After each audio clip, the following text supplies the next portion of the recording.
show to you how I develop my game.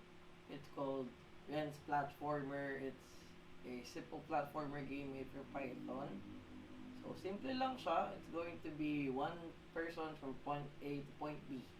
Ganun lang yung gameplay niya. So let's see here. I'm gonna run it so you can have the gist or kung paano siya gumagana. So ayan. Ayan si platformer.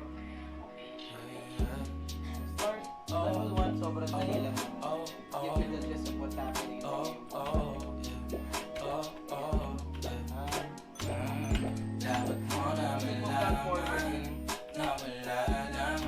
Simple platformer game. Ganun gumagana si platformer. So, first things first, ano nga ba yung mga essentials dito sa game na to para matutunan natin? Kung paano siya gawin? First things first, pinaka-importante dito is yung pag-i-import or yung pag-initial setup ng program before mo siya magawa.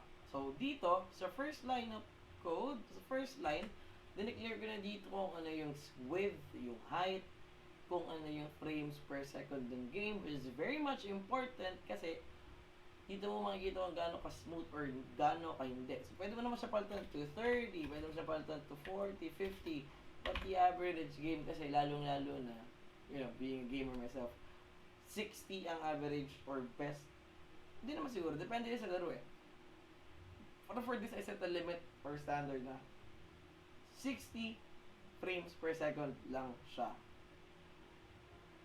Then, dineclare ko din dito yung second. Itong screen, sinet ko siya dito kung ano yung height niya. And then mismo magiging caption or name ng platform. Pwede mo siya palitan din, like other name. Ganun siya. Second is, yung pag-set up ng font variables pati ng colors. So, I do believe parang 50, like, yung numbers is pixels yung pinakount niya. And since 8-bit lang yung game ko, yun yung mga pixels na ginagamit. First, defining the font. So, yung font na kinuha ko rito is yung Bauhaus 93. And then yung font ng overall game. Also, dito ko din nilagay yung game variables. Like, pwede mo sabihin 50 lang. You can change. Ito rin, sobrang, pwede mo siyang palitan. Like, you can just do it for 500. Pwede mo siyang gawin ng 300. Tingnan natin kung mag-issue niya pag ganyan. Ayan, sobrang laki. Diba? 50 lang ang tile size. Ayan. Ganyan lang siya.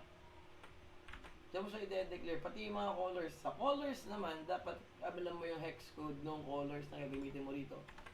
Kasi, para ma-read siya ng machine. Or ng language. Another core element naman neto is yung images or yung images and other elements or multimedia elements ng game. So, dito ko siya dineclare specifically ang dapat na images dito ay PNG and then sa sound naman is WAV or WAV.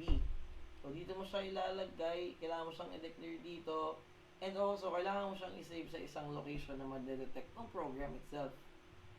Be accurate with the username itself. Magawin natin to.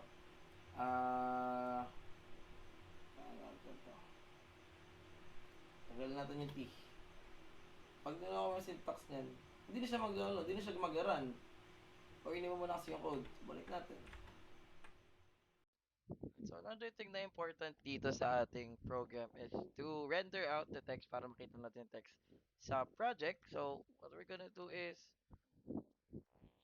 def text font text musical x and y and images equals font render text to scroll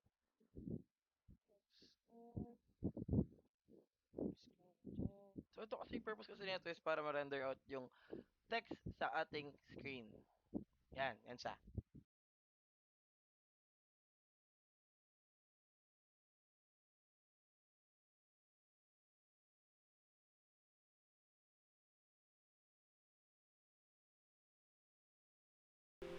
Okay, next is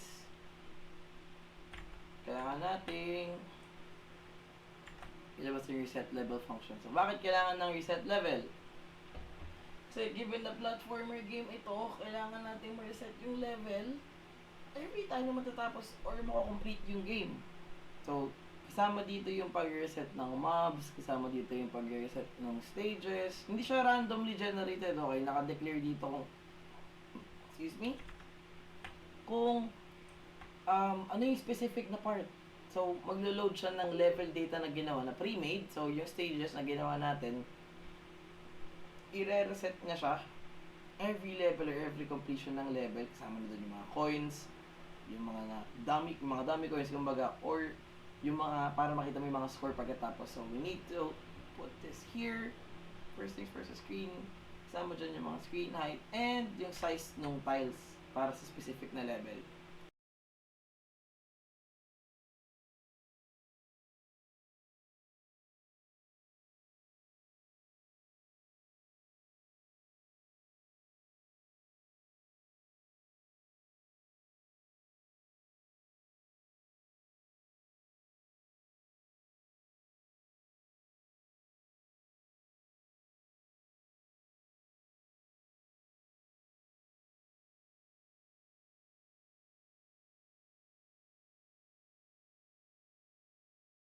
Ayan, so dahil marami nga tayong buttons and elements dito sa game, kailangan mo rin i-render out or mag-create ng function or class na magde-declare or gagawa ng button sa loob ng game.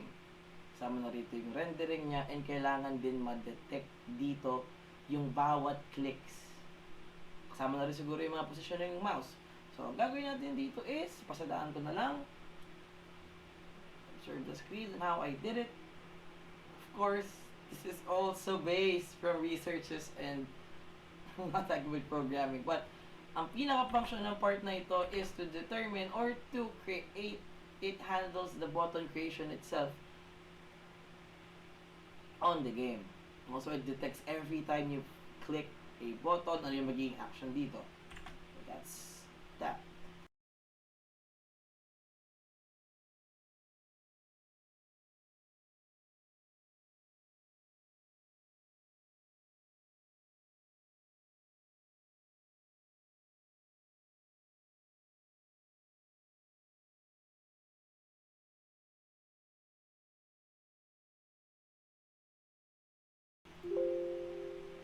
Another one is yung so,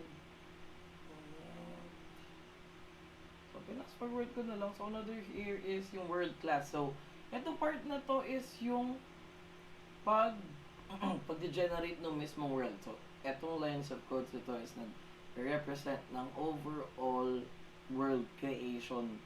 Iloload na ito yung mga pre-created tiles, yung mga ginawa niyang tiles for the game itself.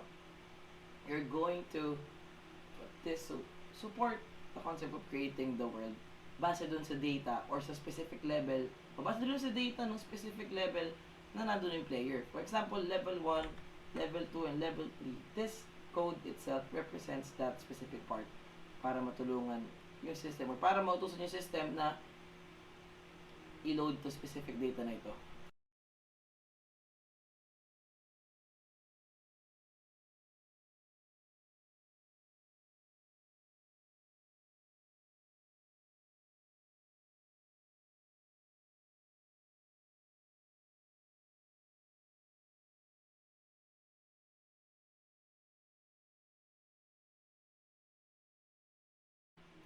Yun, and by that, tayo natin i-run si game.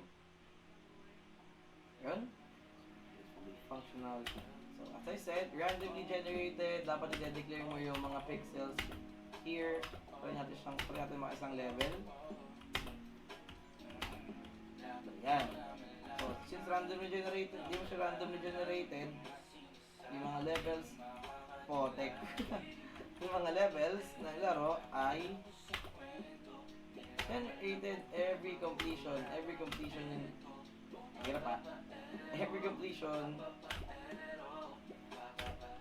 ay ma-generate yung mga tulad na yung mga coins or in this term yung coins ay yung manok. Yan, character natin, natin yung dito